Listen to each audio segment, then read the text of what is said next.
अस्सलामुअलैकुम नाज़रीन, दुनिया में करीब 4200 मज़ाहिब मौजूद हैं और इनमें से एक मज़हब बुद्ध मत मज़हब है। आज मैं आपको बुद्ध मत की तारीख़ और बुद्ध मत मज़हब के बारे में कुछ अहम बातें बताऊंगा। तो वीडियो की जानिब बढ़ने से कबल आपसे ये रिक्वेस्ट है कि अगर आपने अभी तक हमारे इस यूट्यूब चैनल को सब्सक्राइब नहीं किया तो इसको सब्सक्राइब करके साथ मौजूद बेल के आइकन को प्रेस करें ताकि हमारे हर नए आने वाले ऐसे ही मालूमाती वीडियो आपको बर वक्त और बआसानी मिल सकें। नाज़रीन, गौतम बुद्ध की पैदाइश और वफ़ात का दौरानिया करीब 423 ईस्वी था, 563 कबल मसीह है। नाज़रीन, इसका असल नाम सिद्धार्थ था। सिद्धार्थ बुद्ध मत मज़हब का बानी है जो दुनिया के अजीम मज़हबों में से भी एक मज़हब माना गया है।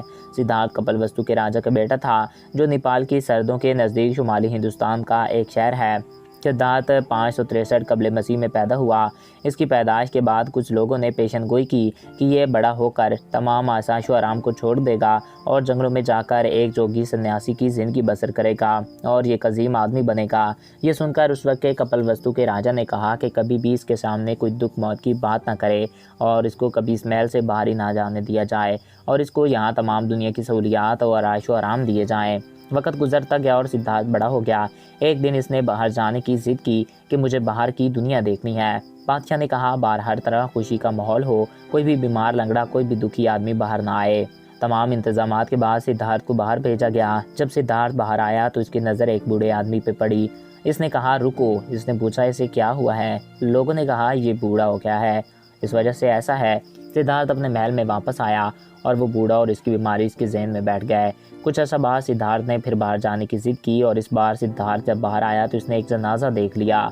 इसने कहा मुझे इसके पास ले चलो। जब वो इसके पास आया इसने कहा इसको उठाओ। लोगों ने कहा मर चुका है। सिद्धार्थ ने कहा ये मौत क्या होता है। लोगों ने कहा कि हर इंसान को एक न एक दिन मरना होता है, कोई बुढ़ापे की वजह से, कोई बीमारी की वजह से। सिद्धार्थ ने कहा जहाँ मैं हूँ वहाँ भी महल में मौत आ सकती है, क्या वहाँ भी बीमारी आ सकती है। लोगों ने कहा हाँ शहजादे। सिद्धार्थ ने कहा मतलब मैं भी बूढ़ा हो जाऊंगा, मैं भी मर जाऊंगा। लोगों ने कहा अफसोस शहजादे, एक दिन सबको ही मरना होगा। ये सुनकर सिद्धार्थ अपने महल में वापस लौट आया और कहा कि ये दुनिया दुखों से भरी है।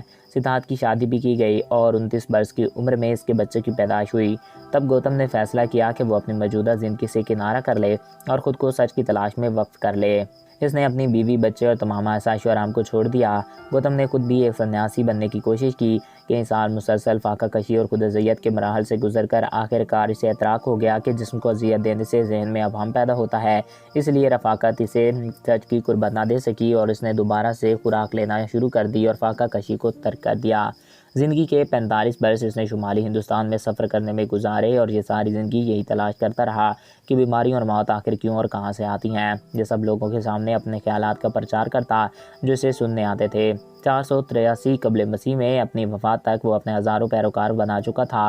गौतम के बाद ये नया मज़हब दुनिया में ज़रा सुस्त रफ्तारी से फैला, मगर तीसरी सदी कबल मसीह में अजीम हिंदुस्तानी शहंशाह अशोक ने बुद्ध मत इख्तियार कर लिया। इसकी पुष्टपनाह से हिंदुस्तान भर में बुद्ध मत के असरात तेज़ी से फैलने लगे। तो नाज़रीन, मैं उम्मीद करता हूँ आपको हमारा ये वीडियो पसंद आया होगा और आपकी मालूमात में इजाफ़ा हुआ होगा। अगर आपको हमारा ये वीडियो पसंद आया और आपकी मालूमात में इजाफ़ा हुआ है तो हमारे इस यूट्यूब चैनल को सब्सक्राइब करें और साथ मौजूद बेल के आइकन को प्रेस करें ताकि नए आने वाले वीडियो आपको मिल सकें। Thanks for watching. अल्लाह हाफिज़।